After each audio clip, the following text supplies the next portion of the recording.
I mean, I think the no money put me on a path to just learn a lot about money and to talk to a lot of people who knew money better than I did, who money was comfortable with, who money would come back and visit time and time again, who money would kick it with. Like money wasn't kicking it with me like that.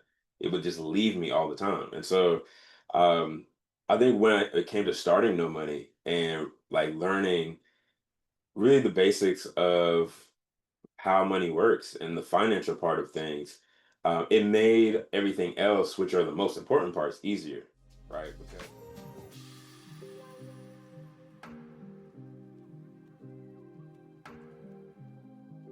Welcome to We're Not Okay, a community of healing. I'm one of your hosts, Justin Stewart, and I have the pleasure of being joined by my co-host. Dr. Antia Allen. And today we are honored to be spending some time chatting with Stephen Hughes.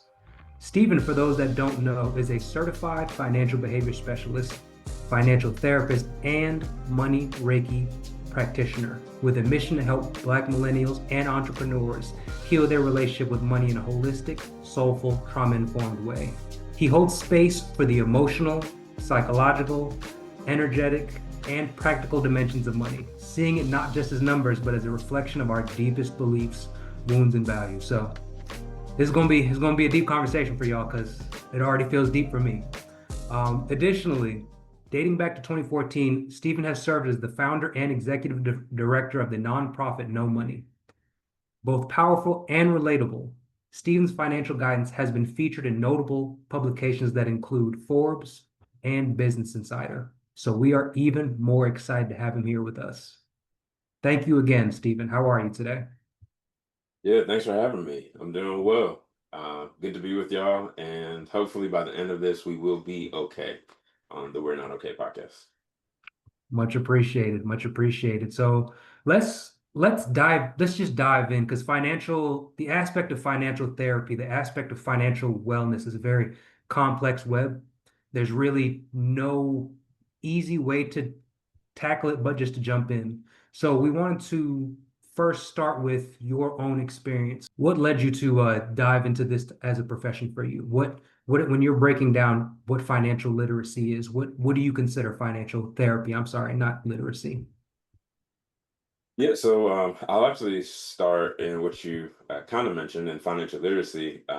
So back when I was trying to get my money together, I hit financial rock bottom, and both of my parents are from Jamaica. I'm a dual citizen here, and they didn't grow up navigating this financial system. And so, as we were growing up, we didn't talk a lot about money, unless it was talking about things that maybe we needed more of or didn't have at the time.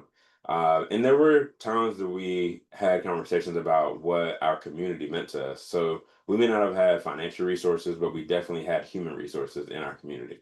But when it comes to managing money, you don't oftentimes think of the people around you that you have that you can talk to, because I grew up, as a lot of people did, where money was a taboo topic. It was something you did not mention. Most people listening to this podcast, it's probably something you're told to not talk about at work with your coworkers. And so, after making mad money mistakes, like 7 maxed out credit cards, overdraft fees to the point they closed all my bank accounts, told me to ease on down the road, repossessions, plural. I got evicted from my apartment. My credit score was at 385 at one point. I see Justin's eyebrows hitting the ceiling. Don't judge me. This is past Steven. It's old Steve. You know what I mean? But after making those mistakes, I was just trying to get my financial footing. And as I started learning more about money, I really leaned into financial literacy and financial education because I thought like this was the thing, this was the drum that I needed to beat to get not only myself straight, but other people around me. And even led to me like volunteering for some financial education organizations and starting my own in 2012, No Money, spelled KNOW. And as I started like talking to more people about financial education and literacy and talking about, the most common terms that we hear about budgeting, saving, eliminating debt, managing your credit, and investing, I started realizing that a lot of people that I was talking to had heard of these things already. And it's not that they did not know that these were things that they wanted to do or even should do, even though I don't want anybody to shit all over themselves. It were things that like they couldn't bring themselves to do consistently. And that bothered me because I was like, well, if I taught exactly what I learned, or if I was sharing the financial education information that I had found, this should be like the key, right? And that led me down a path of financial psychology, behavioral finance, and financial therapy. Because even though we learn something new, and I'm gonna try to not get too sciencey on y'all, but like there's three parts of our brain, the mammalian, the reptilian, and then the new part, right? The neocortex. The things that we learn are often brought in from the neocortex. But if the reptilian and the mammalian part feel stress or are not on the same page as the neocortex, then it's not going to let those new things and those new ideas take root. And 90 to 99% of the decisions that we make are based on this operating system that hasn't been updated in thousands of years. Like, think about if you had an iPhone that you bought the first iPhone in 2007 and never updated the operating system. And so that's kind of how our mind is on money if we are stressed, or even if we learn the new things that we should do with money. And so as I learned that, I was like, well, financial literacy really isn't the answer. It's part of the answer, but it can't be like the end all be all because there are people who know these things, but they don't have enough money to even manage to get a little bit farther down the road where they want to go. And so that's really what led me to financial therapy and the work that I do now. And I'm glad you were differentiating it between the therapy.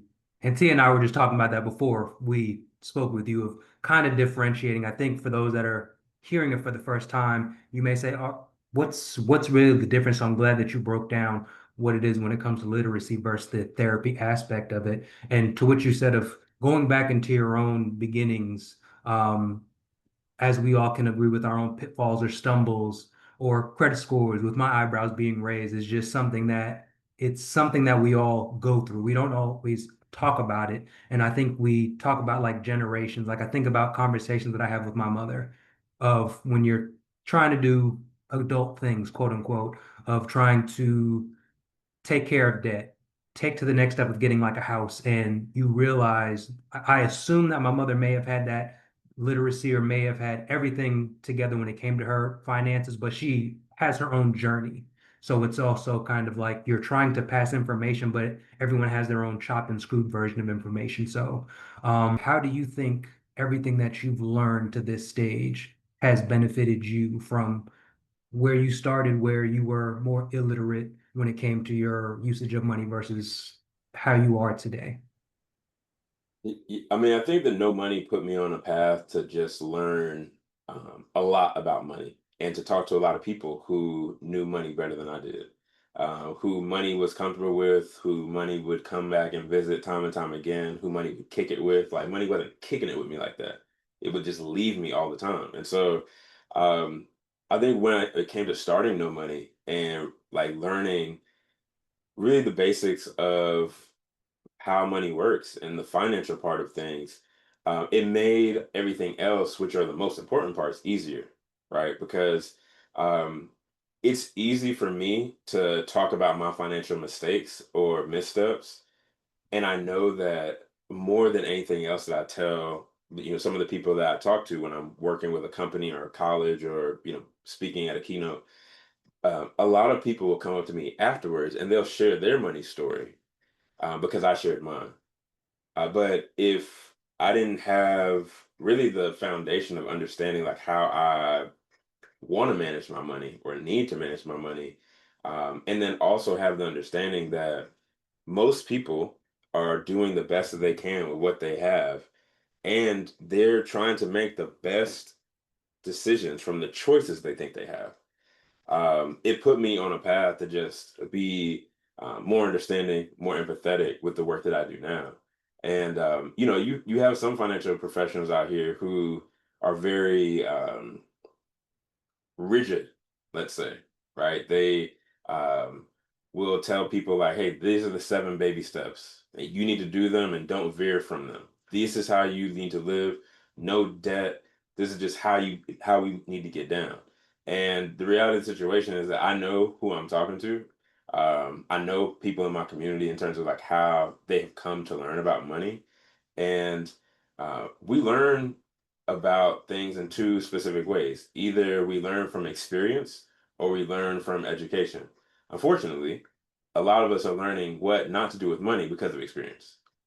It's not necessarily on the educational front of sharing the stories and weaving in the education with the things that will keep us or will stay with us, right?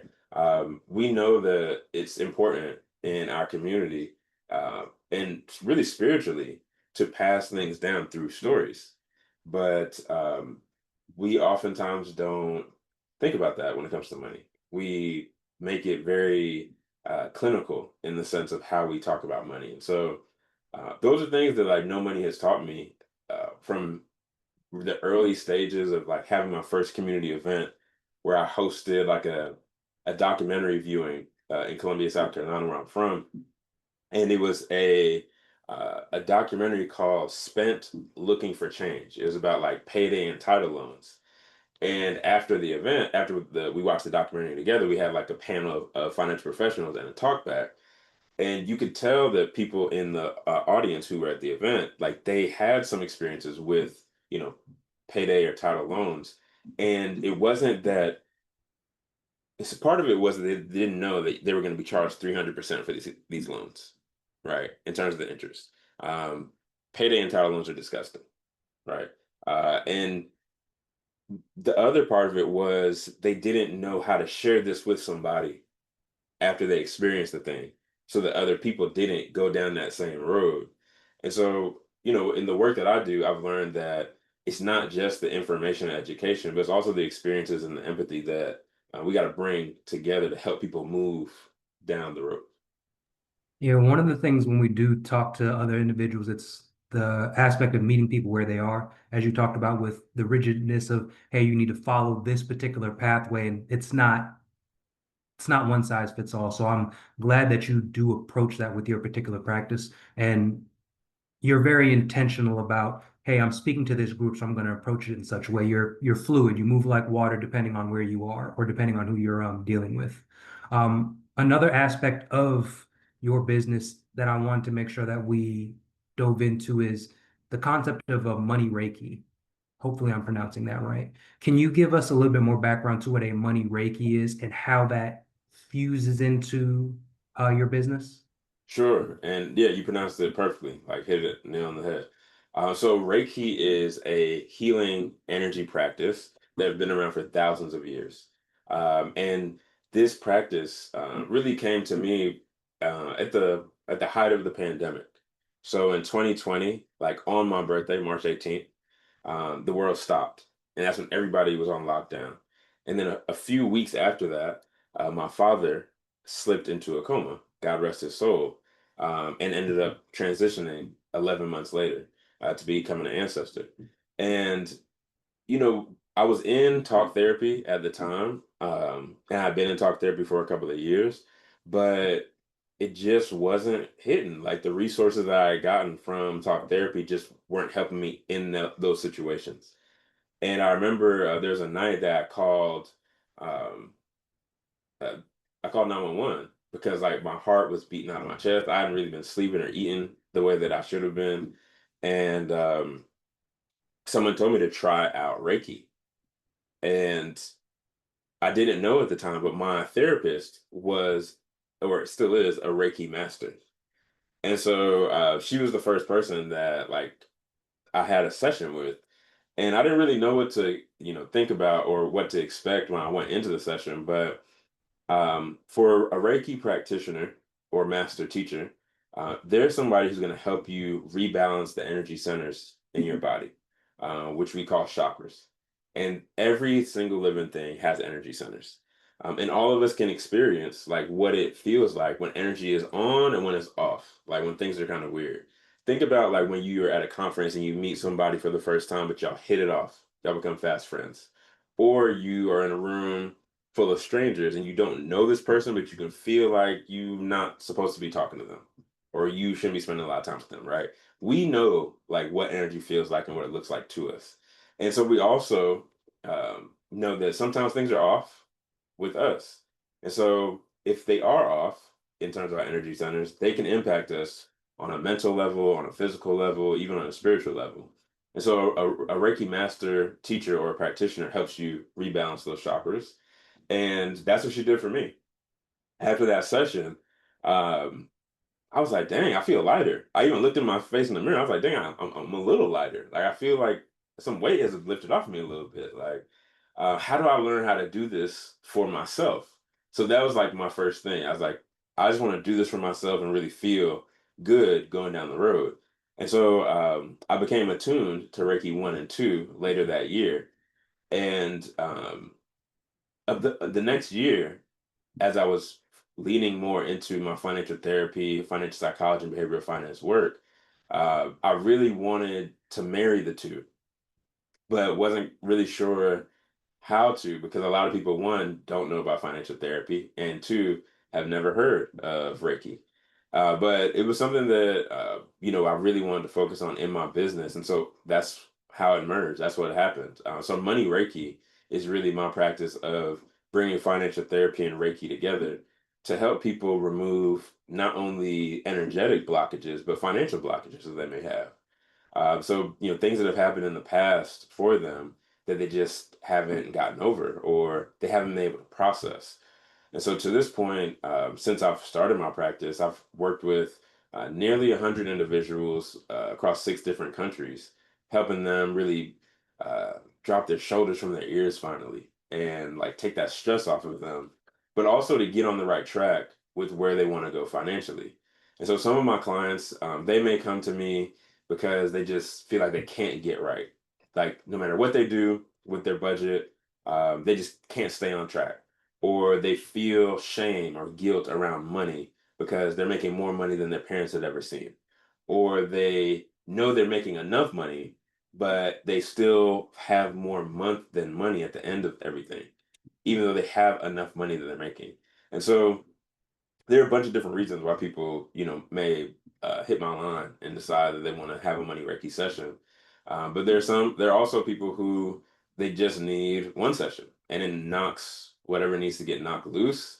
It rebalances their chakras and they're on the way. And there are some people that I work with one on one where they come back for consistent sessions every month.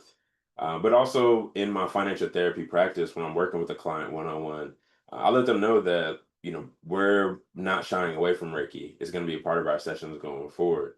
And generally, the people that are sent my way, whether they are coming to me because of some discernment that they've used, or I've even had a client who came to me because of ChatGPT told them to find me. I know, right? Right?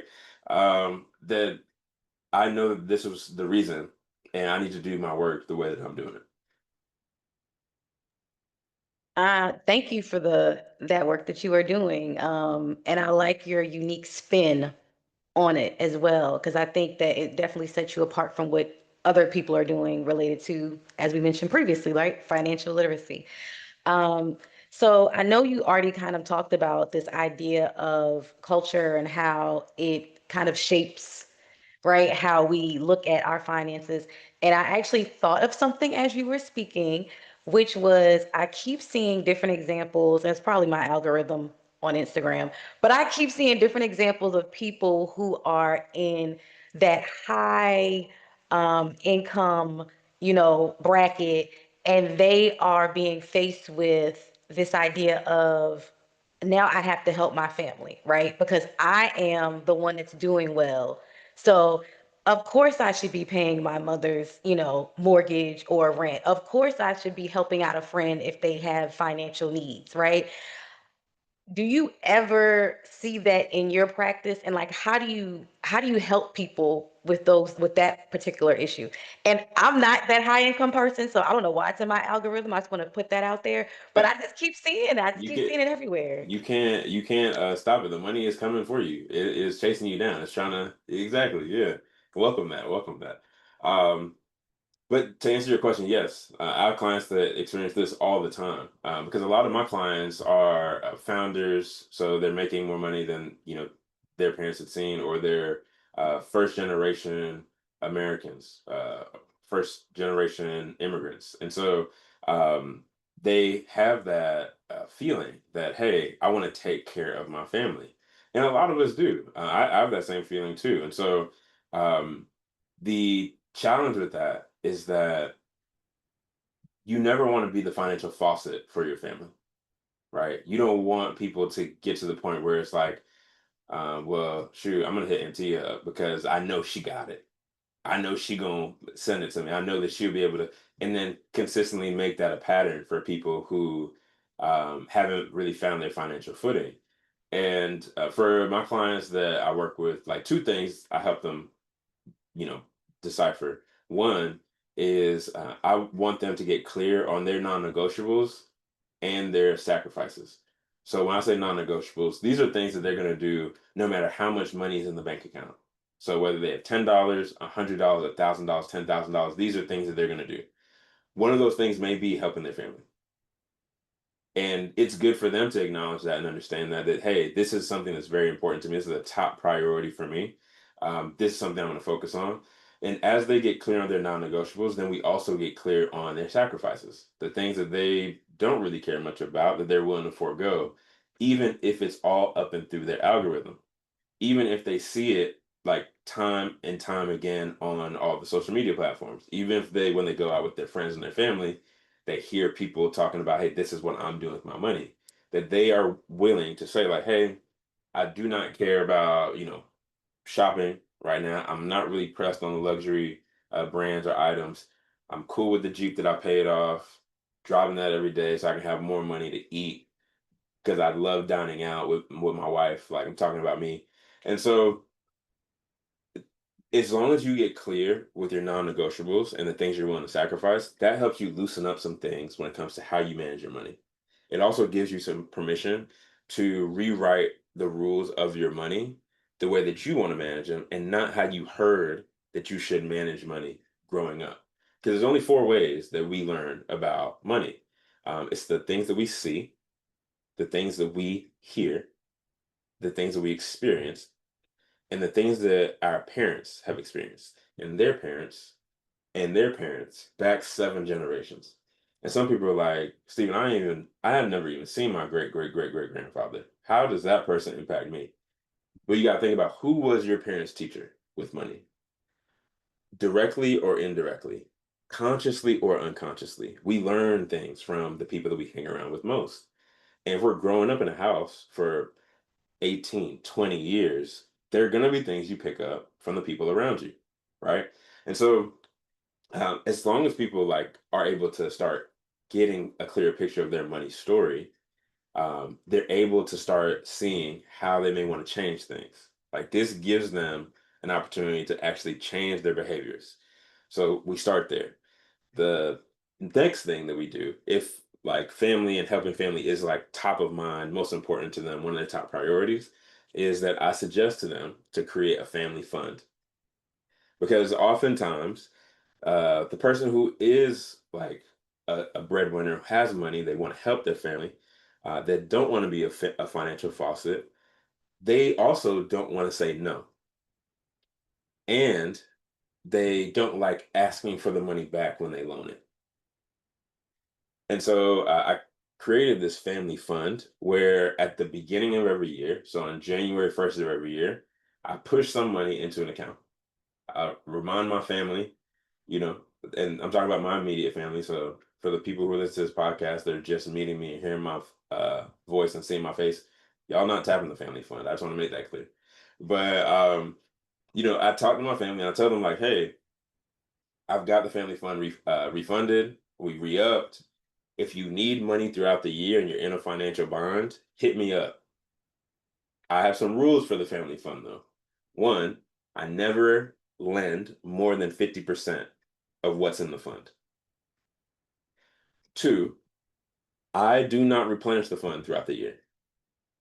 So if I have, let's just use round numbers. If I put $1,000 in there on January 1st and somebody says like, hey, I'm short on rent, I need like $800, I let them know like, hey, I got 500 for you. When do you think you can pay it back? And if they pay it back, it goes back to the family fund. If they don't pay it back, then now the next person who needs to borrow money will be able to borrow no more than 250. And so it also gives like a communal responsibility to say like, dang, if I don't put this money back in, then other people who need it won't be able to use it. And it also doesn't give me the responsibility of saying like, yo, you gonna pay that money back? It's on you. I put the money in there to help people out. And if y'all do not put the money back, then you understand that you are impacting the community in a negative way, possibly throughout the rest of the year. Or maybe that person who borrows the money, they're not in a position to pay it back. And we as a community understand, hey, they're on hardship, they have some financial challenges, they're not able to pay it back, and that's just what it is. But it takes away the feeling for me to say yes or no. And so for some of my clients, they've said like, hey, I took the family fund idea and I took it to my family, and now we vote to say if we go fund the people who need the money from the family fund. And we also let people know when someone takes the money so that somebody can say like, hey, you need to pay the money back. Like we need to, we got some things we're trying to do. And so I think people have used that to do what they want to do and like put their spin on it with their families. But really the big thing is like, we know that we want to take care of each other. Like that is of us. This is just part of our nature. And I don't want to stand in the way of somebody doing that, but I also don't want them to destroy their financial situation trying to help their family because you can't pour from an empty pitcher. Ooh, everything you said is too personal for the amount of time that we have for today, but we'll just say it hit very deeply in this whole aspect of the family faucet or that obligation. I see how it ties with indirect of, I may not live with my parents or cousins family that's going on, but then I also tie it to hell, looking at the family within. So the dynamics of the husband and the wife and having the kids and even how that works because sometimes there are situations where you all are trying to be collaborative, but one person makes more money than the other, and it's like, well, I want to make sure that we collaborate on it, but it doesn't feel as though like we still have to provide for these kids, but in the same breath, it's like we need to make it work because my cup is runneth dry, and we're going to need to make Mm, sure that we continue replenishing how we replenish. But then even thinking about, like you said, being understanding to the aspects of some people are down bad, some people need it, and it's kind of also being able to, which is my issue, is being able to just release certain emotions that I have tied to money whereas just sometimes you have to put that in the back burner, or you just don't give the money at all if you're that tied to it. And I think that's for me, that's what I'm struggling with though. I want to help. If I'm able to, I should be able to help. But in the same breath, I ask those questions like, well, when am I gonna get the money down? Get money back, but I don't want to chase you for money, but I don't want to see you on Instagram playing with money. So it's just all of those things. no, I feel you. I think that a couple things I'll say right there is one, I've come to learn that like the emotions around money is energy in motion. And it's sometimes it'll hem you up. It'll stop you from like moving the way that you want to move because you, like you just mentioned, you might lend somebody some money and then you see them stunting on Instagram, like, dang, I just gave you some money. You said you was down bad, but now I see you at Nobu. You know what I'm saying? I see the Go VBSs. I see what's going on. And so I think the other thing is that when I give money, I generally don't lend money these days, unless it's on a business tip. Like, I write many promissory notes because I have other companies. But when I give money personally and somebody's like, hey, I'm gonna pay you back, I'm like, okay, cool. In my mind, I feel like I was about to hit that Christmas, what I'm saying, chorus. It's almost there. But in my mind, I'm thinking like, hey, I didn't give the money. It is gone. I shan't see that money back from that person. If they pay me back, this is a this is a windfall. What an unexpected blessing.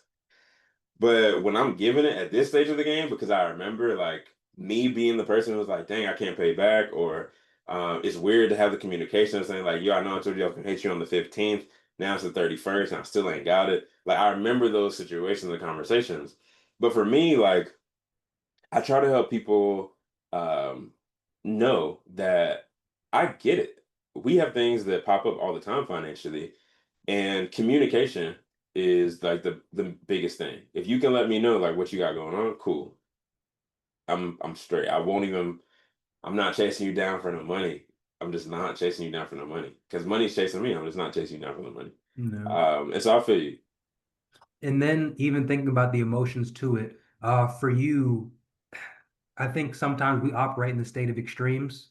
Um, Speaking with you, Stephen, where's the happy medium for those that, as we were talking about before, with the scarcity mindset of I have it, but I'm just afraid to use it, or I feel like, oh, something else is going to come up, so I'm going to hoard or be very frugal with my money. So those that have the scarcity mindset versus those that are like, oh, F it, ball out, can't take it when you're gone.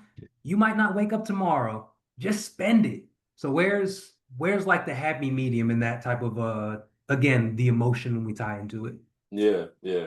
Um, so part of that happy medium is knowing that there is no happy medium, right? I'm somebody, my brother Harold Hughes, I remember he mentioned this a while ago. He's like, yeah, I don't think that work-life balance exists. There are work-life priorities, but there is no balance. There are going to be things that are more important than other things. It's just not a balance.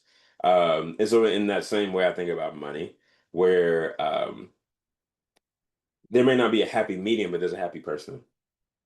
The person feels happy because they know that they have their priorities clear. Like, hey, I've been down. Like, even for people who may come into some money, like let's say there's somebody who has been making like $50,000 a year, and they really focus on themselves. They really articulate their value really clear to the point where people are now paying them $100,000 a year, right? When they get this new money, there is a part of them, if they've been living paycheck to paycheck, that's like, yo, I'm gonna trick some of this off. I'm gonna buy what I want to buy because I deserve it, right? You probably have heard people say that, like, I work really hard, I deserve to spend this money the way that I want to spend it. I'm not telling you you don't deserve it. I also believe you deserve the financial future that you want. And I also don't want you to build your financial future. I want you to build your financial future on concrete, not quicksand. And so thinking about that, you don't want to like blow all the money. But for my clients, I let them know like, hey, something that we're going to do is we're going to create a fuck it fund or a fund, excuse me, because I know this is a family friendly podcast. We're going to create a fund, and the fund is what you use to like really spend guilt free, right? So whenever you get paid, you put a little bit of money into the fund, you push some money over there, and that way, like if you're somebody who likes to dine out, you take that specific card to dine out with.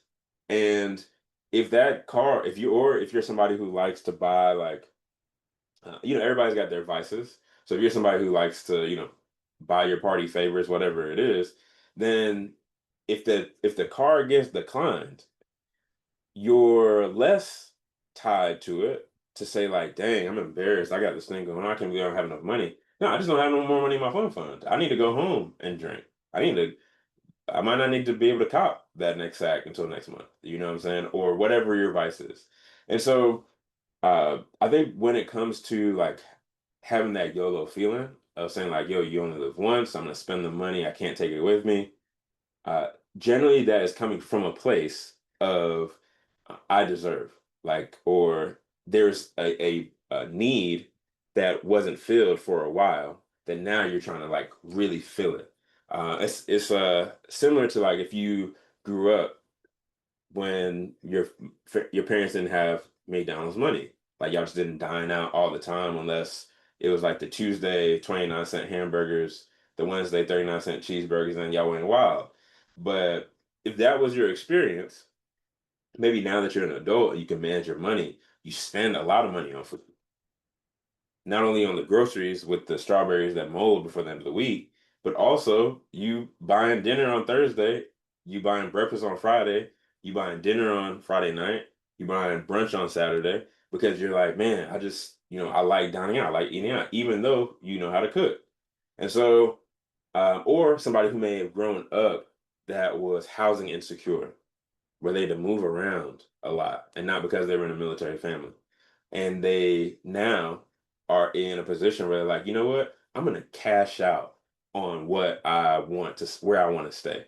Because, when I was growing up, like having a roof over my head was a little uncomfortable, or it wasn't always a surefire thing. And so I think about all of these things that impact the way that we think about money and then the way that we behave with money. And it can play out in a really wild way. So to give yourself some rails to run on with with the fund is helpful to where you don't feel like that you're sabotaging your financial future for giving yourself the gift of the present now. The fun. My The mom fun does fund. listen to this podcast, I'm by the sorry. way. No, it's fine. She's heard worse. I love the way that you are connecting. Um, I don't know. It's like I almost want to say it feels like generational trauma in a way, right? It's like, oh my gosh, like this person had this way that they were thinking, and now it's like carried over. Because I think we finally realized that with my mom who listens to this podcast. So yes, mom, I'm talking about you. She will do things like because she does live with me, and it'll be like okay, we have to ration things out. And I'm like, why are we making these little pots of like we're not portion controlling here. This is literally like rationing that we're doing, right? It's like a little pot of rice. We're only gonna put this much, just enough to cover the bottom of the bowl to have a bowl of Mm-mm, cereal, like of milk. Like, why are we doing this? We could just buy some more. Why are we adding water to the dish detergent? Why are we adding water to the hand soap? I know there are people who do this. I'm sorry. I'm sorry. I'm talking about y'all. I don't like it. I don't like it. Don't do that. Don't do that. Okay. So I think about it. I'm like, why is she doing it? And I'm like, it's because of the way she grew up, right? Like there were a lot of people in the home. She did grow up in South Carolina.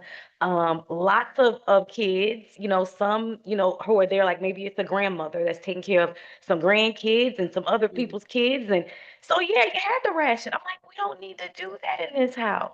Right. But that's a hard mindset to break. That's a very hard mindset to break. So I appreciate you pointing that out and helping my mom who's listening to this podcast right now. And Hey, I'm mom. sorry that he used the F word, mom. Yeah, it was on me. It was on me, mom. They told me before, and I forgot. I apologize. But I will say, like, as someone who grew up in a three-bedroom house with 8 people, sometimes 10, depending on who was here from Jamaica or from, the North, and they came to live with us in the South. Um, I know what you mean, and it's um, your mom can't see the picture while she's in the frame, and so she may not even know like why she's rationing things out, or that she may know specifically that there is more, but may still feel or operate from those same grooves in her brain that have been to use resources. Think about it this way. If you take the same route, I mean, y'all might be remote, but if you take the same route to work every single day, there's going to be a point where you can drive to work on the phone without even looking at the directions, without even like thinking about where you're going. You can talk to the kids in the car and tell them to cut it out, whatever it is, without even thinking about how you're getting to it. It is the same way with our money. Like when we learn specific ways to get from point A to point B with our money or these behaviors, they are literally like grooved into our head to say like this is how we do it, you know? And so I'm not mad at anybody who has those experiences because sometimes if they don't meet someone like me, they don't have the opportunity to even take a step back and zoom out to say like, oh dang, why do I do that? Or if no one asks them like, what are the things that you heard about money growing up? Or how was money managed in your household? Like, was it your mom? Was it your dad? Who managed the money? Was it a joint effort? Was it no one? So Jesus had to take the wheel. Like, what are these things you experienced with money growing up? If other people don't have the opportunity to like acknowledge their money story and the things that they've experienced, then they might be in that situation where they just don't and they can't think about it differently. And I'm somebody who believes that money is more about our thoughts and emotions than it is about math and numbers. And so even for the people who say like, "Dang, I'm bad with money. I hate math. Math was my worst subject in school." Um, you realize right now that that don't have nothing to do with filling the bowl of cereal with just a little bit of milk. She's not doing no math equations right there. The pot of rice is not a math equation. I mean, it is a little bit, but in terms of like how she's managing resources, like whether she was good at math or not, that's not how she's determining whether she puts this amount of milk in there or cooks this amount of rice. And so I think when we start talking about money and make it normalized to talk about money the way that we're talking about it right now, then we have the opportunity to change, because this is our brand on money. Thank you so much for that. You mentioned throughout the conversation your clients. And so, what I know we would love to hear more about are like, I know you have several of these, but if you could just share a client success story with us. Yeah, sure. So I had a client. She was a school teacher in Brooklyn, New York, and um, if you think teachers should make more money, raise your hand. I'll raise both my hands because something that I learned in my Jamaican household is that education is like was just so meticulously cared about in our household. And the way that my mother and father explained it, it was cared about in Jamaica in that same way.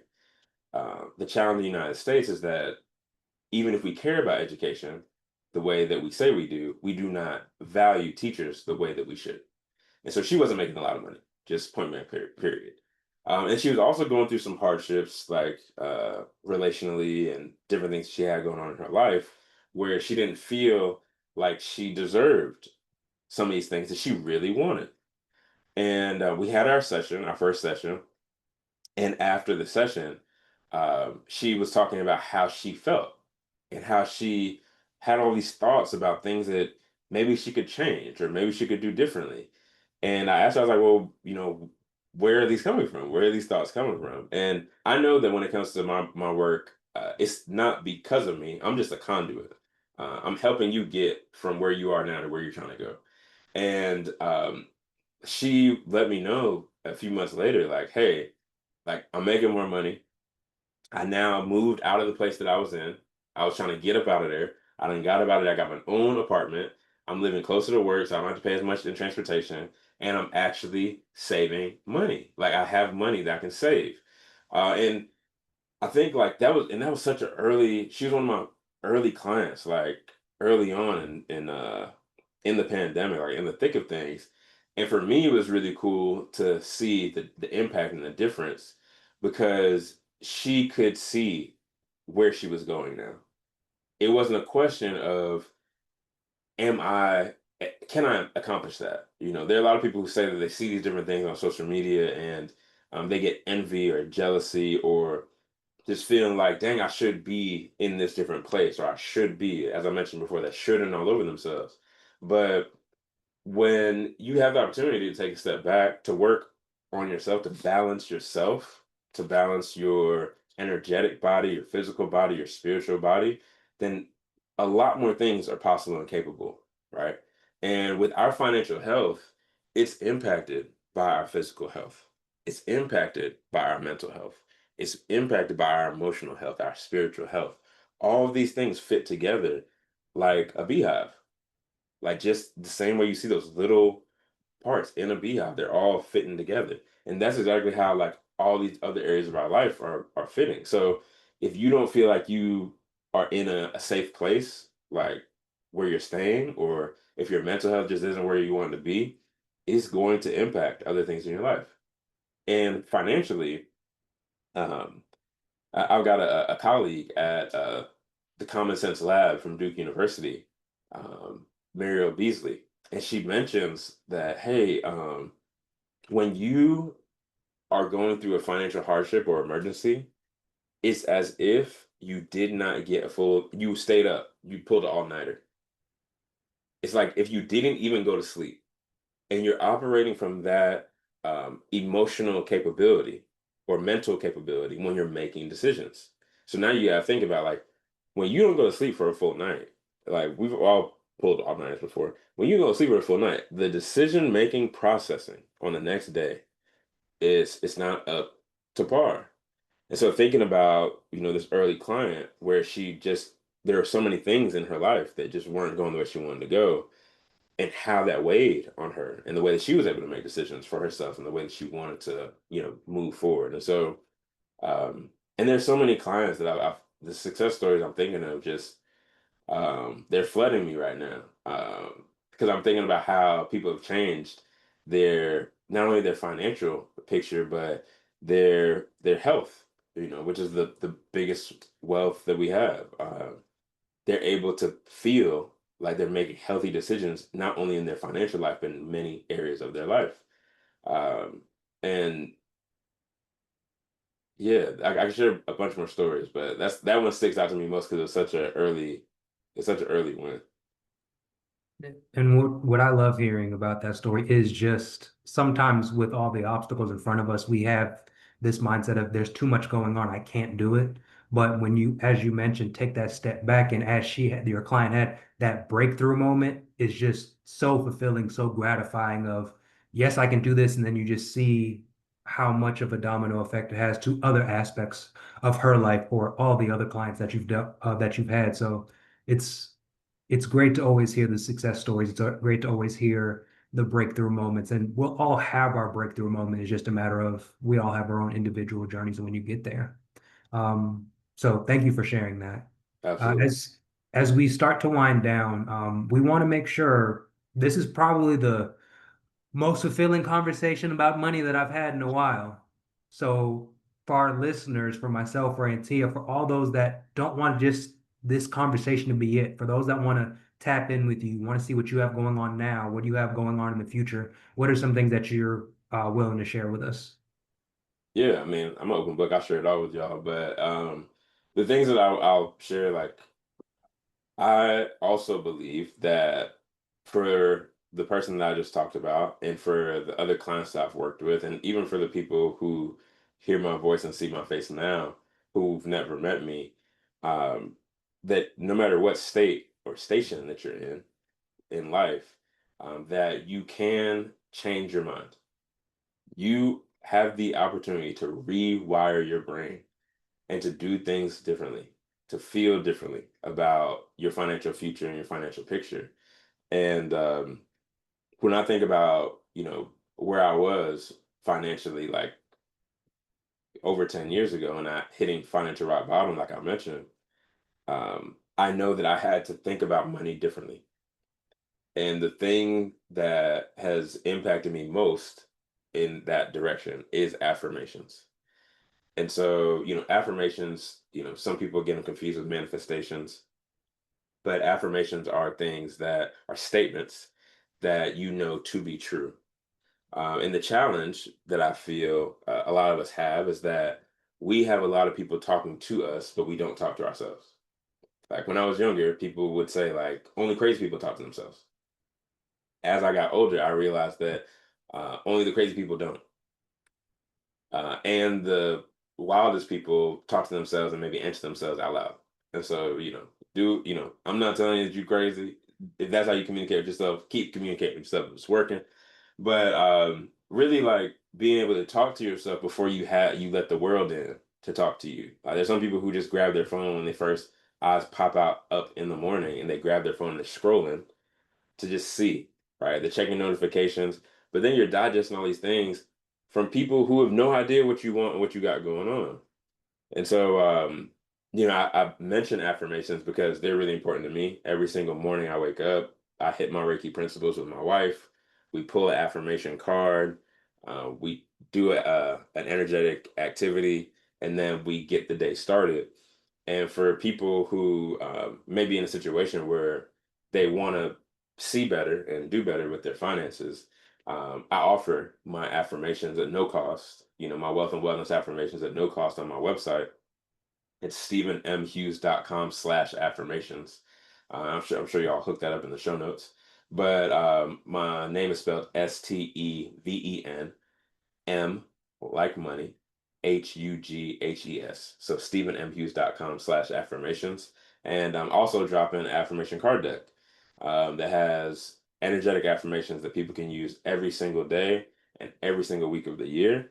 And in that affirmation card deck, it has affirmations that hit different places and spaces for us. Like, some of them are to help us rewire our brains. Some of them are to help us connect ancestrally with our money story and the stories of our people.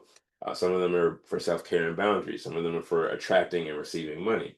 Some of them are for taking action and putting forth your legacy. And so be on the lookout for the affirmation card deck. I'm going to drop it for the end of the year.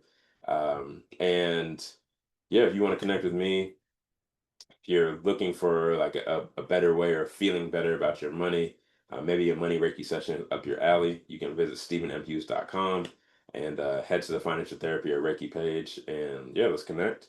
If y'all want to connect on like social media, because I know y'all be about that life, hit me up on Instagram. I'm Stephen M. Hughes, or on LinkedIn. I'm Stephen M. Hughes. And I'm also active on Threads, where I share at least one affirmation every single day. Same thing across the whole thing. Stephen M. Hughes. Well, audience, we will post the majority of everything that was mentioned. Whatever we miss, make sure to rewind every time you need to go back to it. But thank you again, Stephen. Again, this was a very, very filling conversation. And as we close, the way we meet you is the way that we want to leave you.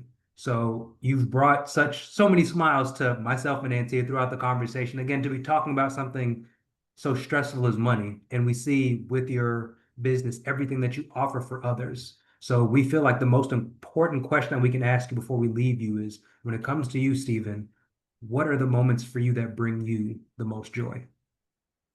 Spending time with my wife. I love that woman. Spending time with my family. Um, spending time with my people.